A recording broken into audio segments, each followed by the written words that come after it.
Hello viewers, আসসালামু আলাইকুম। আশা করি আপনারা সবাই ভালো আছেন। একে টেকনোলজি চ্যানেলের পক্ষ থেকে আপনাদের সাথে রয়েছি আমি আসাদ। তো আজকের এই ভিডিওতে আমি আপনাদের দেখাবো মাইক্রোসফট ওয়ার্ডের Ctrl+A to Z keyboard command. তো ভিডিওটি অনেক ইন্টারেস্টিং হতে যাচ্ছে। এক্সপার্ট হওয়ার জন্য ভিডিওটি না টেনে সম্পূর্ণ দেখবেন। এছাড়া আপনি যদি আমার চ্যানেলে নতুন হয়ে থাকেন তাহলে চ্যানেলটি সাবস্ক্রাইব করে পাশে থাকা বেল বাটনে প্রেস করুন। তো চলেন ভিডিও শুরু করি। তো আমার ভিডিওর প্রথম কিবোর্ড কমান্ড হচ্ছে Ctrl A। তো Ctrl A হচ্ছে সকল কাজ সিলেক্ট করার জন্য ব্যবহার করা হয়। যেমন আপনারা এখানে দেখতে পাচ্ছেন আমার এখানে কিছু টেক্সট আছে, এখানে একটা টেবিল আছে, এখানে তিনটা শেপ নেওয়া আছে। তো এইগুলোকে আমি যদি সব একসাথে সিলেক্ট করতে চাই তাহলে আমরা কিবোর্ড থেকে কন্ট্রোল ধরে আমরা এ প্রেস করব। তো কন্ট্রোল এ প্রেস করলে আমি দেখতে পাচ্ছি আমার ডকুমেন্টে যা আছে সবগুলো সিলেক্ট হয়েছে। এখন যদি আমি ব্যাক স্পেস দিই তাহলে কিন্তু আমার এই লেখাগুলো, এই অবজেক্টগুলো, এই টেবিল সহ কিন্তু ডিলিট হয়ে যাবে। ওকে, তো এইভাবে কিন্তু আমরা কন্ট্রোল এ দিয়ে সকল কাজ সিলেক্ট করব এবং সেটা আবার ব্যাক স্পেস দিয়ে ডিলিট করতে পারবো। এরপর হচ্ছে Ctrl+B। Ctrl+B হচ্ছে লেখাকে বোল্ড বা মোটা করার জন্য ব্যবহার করা যায়। যেমন আপনারা এখানে একটা আমার শিরোনাম দিতে পাচ্ছেন যে Ctrl+A to Z keyboard command. তো এখানে আমি যদি এটাকে সিলেক্ট করে কিবোর্ড কমান্ড Ctrl+B প্রেস করি তাহলে আমি দেখতে পাচ্ছি আমার লেখাগুলো কিন্তু কি হয়ে যাচ্ছে, মোটা হয়ে যাচ্ছে, অর্থাৎ গাঢ় হয়ে যাচ্ছে। তাহলে লেখাকে মোটা বা গাঢ় করার জন্য আমরা কি করব, Ctrl+B প্রেস করব। ওকে, তো এরপর হচ্ছে Ctrl+C। তো Ctrl+C হচ্ছে লেখাকে কপি করার জন্য ব্যবহার করা হয়। যেমন একটা লেখা একের অধিক জায়গায় যখন আমরা ব্যবহার করি তখন কিবোর্ড থেকে কন্ট্রোল ধরে আমি Ctrl+C প্রেস করলে কিন্তু আমার এই লেখাগুলো যতটুকু সিলেক্ট করা আছে সবগুলো লেখা কিন্তু কি হয়ে যাবে, কপি হয়ে যাবে এবং পরবর্তী সময় কিন্তু অন্য জায়গায় আমরা স্থাপন করতে পারবো। ওকে, তাহলে Ctrl+C হচ্ছে লেখাকে কপি করার জন্য ব্যবহার করা হয়। ওকে, তো এরপর হচ্ছে Ctrl+D। তো Ctrl+D হচ্ছে ফন্ট ডায়লগ বক্স ওপেন করার জন্য। আমরা যখন এইখান থেকে যে ফন্ট গ্রুপের যে কাজগুলো আছে এর ভিতরে যে কাজগুলো আমরা করতে চাই তাহলে আমাদের কি করতে হয়, আমাদের এই ফন্ট ডায়লগ বক্স লঞ্চারে ক্লিক করলে কিন্তু আমাদের এই বক্সটা কিন্তু আমরা পাই। তো এই বক্সটা আনার জন্য আমি কিবোর্ড কমান্ড Ctrl+D প্রেস করব, তাহলে আমি দেখতে পাচ্ছি আমার ফন্ট ডায়লগ বক্সটা চলে আসছে। এখন এখান থেকে আমরা আমাদের কমান্ডগুলো প্রয়োগ করতে পারবো। ওকে, এরপর হচ্ছে কোন লেখাকে যদি আমরা সেন্টার করতে চাই, অর্থাৎ আপনারা দেখতে পাচ্ছেন এখানে আমাদের যে শিরোনামটা আছে এই শিরোনামটা কিন্তু আমাদের অ্যালাইনমেন্ট কিন্তু বাম দিক থেকে শুরু হয়েছে। তো আমি চাচ্ছি কি এই লেখাটা আমার একেবারে মাঝখান থেকে শুরু হবে, অর্থাৎ আমাদের এই লেখাটা মাঝখানে চলে যাবে। তো কোন লেখাকে আমরা যখন মাঝখানে নিতে চাই তাহলে কিবোর্ড কমান্ড হচ্ছে Ctrl+E। তো আমি দেখতে পাচ্ছি Ctrl+E প্রেস করার সাথে সাথে কিন্তু আমার এই অ্যালাইনমেন্ট কিন্তু সেন্টার হয়ে যাচ্ছে। আমরা এইখান থেকে আমি দেখতে পাচ্ছি এখান থেকে কিন্তু আমাদের এটা কিন্তু সিলেক্ট হয়েছে। তো এইভাবে কিন্তু আমরা Ctrl+E দিয়ে কোন লেখাকে মাঝখানে নিতে পারবো।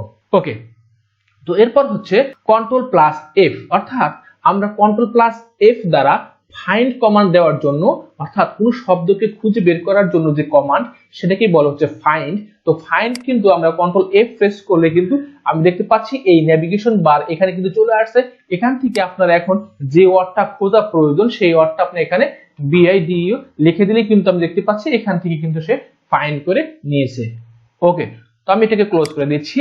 এরপর হচ্ছে Ctrl+G, অর্থাৎ Ctrl+G মানে হচ্ছে গো টু, অর্থাৎ নির্দিষ্ট কোন স্থানে যাওয়ার জন্য। তো এখানে আপনারা দেখতে পাচ্ছেন এখানে আমার কিন্তু 4টা পেজ আছে। তো আমি ধরেন হচ্ছে 3 নাম্বার পেজে যাব, তখন আমাদের Ctrl+G প্রেস করতে হবে। Ctrl+G প্রেস করলে আমরা দেখতে পাচ্ছি ফাইন্ড এন্ড রিপ্লেস এর যে ডায়লগ বক্সটা সেটা আসছে। এখান থেকে এন্টার পেজ নাম্বার, এখানে আমি জাস্ট 3 প্রেস করে জাস্ট এন্টার দেব, তাহলে আমি দেখতে পাচ্ছি আমার কিন্তু এখন এখানে 3 of 4 এই পেজে কিন্তু আমার কার্সরটা নিয়ে আসছে। এখন যদি আমি এখান থেকে এক দিয়ে ইন্টারফেস করি তাহলে কিন্তু আমাদের প্রথম পেজে নিয়ে আসতে পারবে। অর্থাৎ এইভাবে কিন্তু আপনারা লাইন নাম্বারে যেতে পারবেন, সেকশনে যেতে পারবেন, প্রত্যেকটা অপশনের ভিতরে কিন্তু আপনারা যেতে পারবেন। ওকে, তো এরপর হচ্ছে Ctrl+H। তো Ctrl+H হচ্ছে রিপ্লেক্স বা কোনো শব্দ পরিবর্তন করার জন্য বা কোনো ওয়ার্ড পরিবর্তন করার জন্য আমরা এই রিপ্লেক্স কমান্ডটা নিয়ে আসতে পারি। তো রিপ্লেক্স এর কিবোর্ড কমান্ড হচ্ছে Ctrl+H। তো Ctrl+H প্রেস করার পর আমরা দেখতে পাচ্ছি ফাইন্ড এন্ড রিপ্লেক্স ডায়লগ বক্সটা আসছে।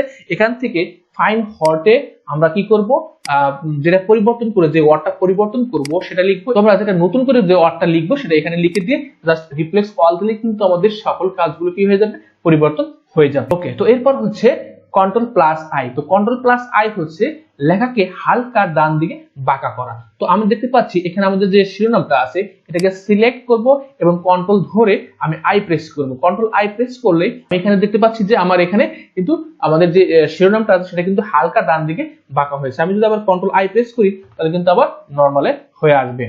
তো ওকে, তো এরপর হচ্ছে কন্ট্রোল প্লাস জে।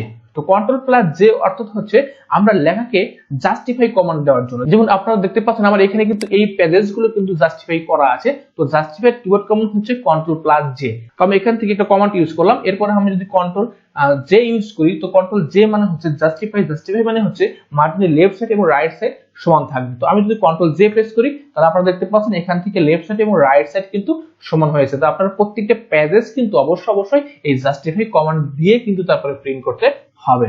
ওকে, তো এরপর হচ্ছে কন্ট্রোল প্লাস কে। তো কন্ট্রোল প্লাস কে মানে হচ্ছে insert hyperlink dialog box open করার জন্য। যেমন আমি যদি কন্ট্রোল কে প্রেস করি তাহলে আমি দেখতে পাচ্ছি এখানে কিন্তু ইনসার্ট হাইপারলিংকের যে কমান্ডটা আছে, যে ডায়লগ বক্সটা আসে সেটা কিন্তু চলে আসছে। তো এখান থেকে আপনারা আপনাদের যে হাইপারলিংক গুলো আছে সেগুলো করতে পারবেন। এরপর আমরা এখান থেকে ওকে দিলে কিন্তু আমাদের এখান থেকে হাইপারলিংক গুলো চলে আসবে। তো কন্ট্রোল কে মানে হচ্ছে insert hyperlink dialog box open করার জন্য ব্যবহার করা হয়।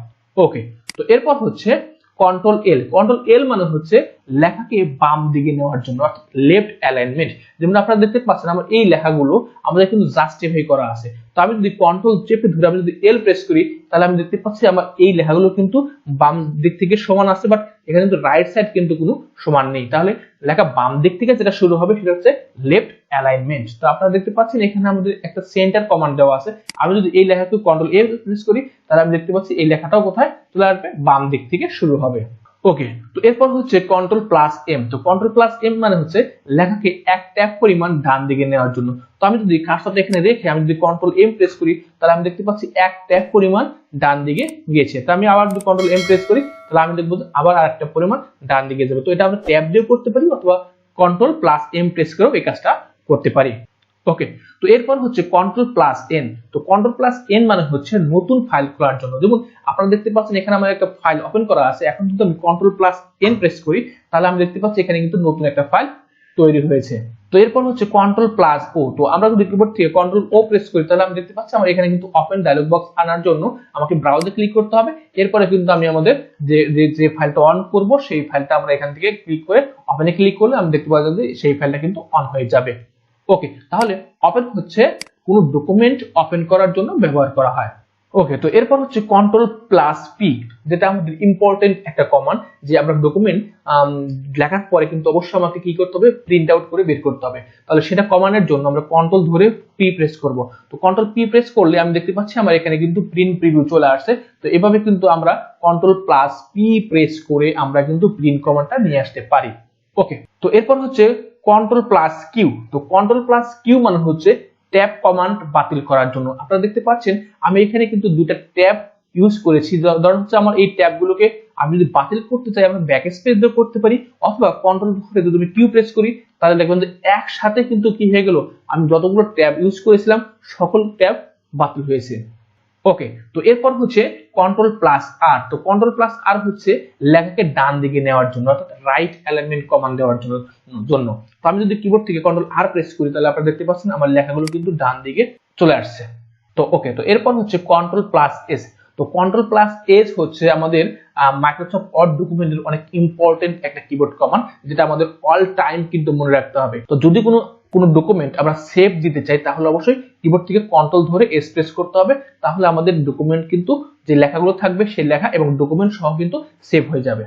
তো ওকে, তো এরপর হচ্ছে কন্ট্রোল প্লাস টি। তো কন্ট্রোল প্লাস টি মানে হচ্ছে এক ট্যাব পরিমাণ দূরে সরানোর জন্য। ওকে, তো এরপর হচ্ছে কন্ট্রোল প্লাস ইউ। তো কন্ট্রোল প্লাস ইউ হচ্ছে আন্ডারলাইন কমান্ড দেওয়ার জন্য, অর্থাৎ লেখার নিচে যদি আমরা কোনো দাগ ইউজ করতে চাই তাহলে আমাদের কি করতে হবে, কন্ট্রোল প্লাস ইউ প্রেস করতে হবে। তাহলে আমি লেখাটা সিলেক্ট করলাম, করার পর আমি যদি কন্ট্রোল ইউ প্রেস করি তাহলে আপনারা দেখতে পাচ্ছেন লেখার নিচে কিন্তু একটা আন্ডারলাইন চলে আসছে। আমি যদি আবার কন্ট্রোল ইউ প্রেস করি তাহলে কিন্তু আবার কি হয়ে যাবে, আন্ডারলাইন রিমুভ হয়ে যাবে। ওকে, তো এরপর হচ্ছে কন্ট্রোল প্লাস ভি। তো এই কন্ট্রোল প্লাস ভি কিন্তু আমাদের অনেক ইম্পর্টেন্ট একটা কিবোর্ড কমান্ড। সেটা হচ্ছে আমরা যদি কোনো লেখা কপি করি এবং সেই কপি লেখাটাকে যদি আমি বসাতে চাই বা স্থাপন করতে চাই তাহলে আমাদের কি করতে হবে, কন্ট্রোল প্লাস ভি প্রেস করতে হবে। অর্থাৎ পেস্ট করতে গেলে আমাকে কি করতে হবে, কন্ট্রোল প্লাস ভি প্রেস করতে হবে। যেমন আমি এই লেখাটাকে সিলেক্ট করে কন্ট্রোল সি দিলাম এবং এইখান থেকে আমি কন্ট্রোল এন্টার দিয়ে কন্ট্রোল ভি প্রেস করব, তাহলে আমি দেখবো যে এই লেখাটা কিন্তু স্থাপন হয়েছে। তাহলে কন্ট্রোল ভি হচ্ছে পেস্ট কমান্ড দেওয়ার জন্য ব্যবহার করা হয়। ওকে, তো এরপর হচ্ছে কন্ট্রোল প্লাস ডাব্লিউ। তো কন্ট্রোল প্লাস ডাব্লিউ কি কাজ করে? কন্ট্রোল প্লাস ডাব্লিউ হচ্ছে ফাইল ক্লোজ করার জন্য। যেমন আমি এই ফাইলটা যদি ক্লোজ করে দিতে চাই, তাহলে আমরা কন্ট্রোল ডাব্লিউ প্রেস করব। আপনারা দেখতে পাচ্ছেন এখানে ডন্ট সেভ আসছে। আমি যদি ডন্ট সেভে ক্লিক করে দিই, তাহলে কিন্তু আমাদের যে লেখাগুলো কাজ করেছিলাম অর্থাৎ সেগুলো কিন্তু সেভ না হয়ে কিন্তু ডকুমেন্টগুলো কিন্তু বন্ধ হয়ে যাবে। ওকে, তো এরপর হচ্ছে কন্ট্রোল প্লাস এক্স। তো কন্ট্রোল প্লাস এক্স হচ্ছে কাট করার জন্য, অর্থাৎ যেমন একটা লেখা এক জায়গা থেকে সরিয়ে অন্য জায়গা অর্থাৎ স্থানান্তর করার জন্য আমাদের কি করতে হবে? কাট করতে হবে। যেমন আমি এই লেখাটা সিলেক্ট করে ডিলিট করে দিচ্ছি, আমার এই লেখাটা এখানে জাস্ট সিলেক্ট করে আমি যদি কাট করি, কাট করার পর আমার এই লেখাটা এখান থেকে সরিয়ে আমি এইখানে বসাবো, জাস্ট একটা পেস্ট করব। তাহলে আমি দেখতে পাচ্ছি লেখা যদি এক জায়গা থেকে অন্য জায়গায় সরানোর জন্য আমাদের কি করতে হবে? কন্ট্রোল প্লাস এক্স প্রেস করতে হবে এবং সাথে কি কিন্তু কন্ট্রোল ভি প্রেস করতে হবে, অর্থাৎ পেস্ট করতে হবে। ওকে, তো এরপর হচ্ছে কন্ট্রোল প্লাস ওয়াই। তো কন্ট্রোল প্লাস ওয়াই মানে হচ্ছে রিডো করার জন্য ব্যবহার করা হয়। তো ওকে, তো এরপর হচ্ছে কন্ট্রোল প্লাস জেড। তো কন্ট্রোল প্লাস জেড হচ্ছে আনডু করার জন্য ব্যবহার করা হয়। যেমন আমি যদি এই লেখাটাকে সিলেক্ট করে আমি যদি ডিলিট করে ফেলি, এখন এই লেখাগুলো যদি আমি আবার ফিরিয়ে আনতে চাই, তাহলে কিবোর্ড কমান্ড হচ্ছে কন্ট্রোল জেড। তো কন্ট্রোল জেড দিলে কিন্তু আমার এই লেখাগুলো ফিরে আসবে।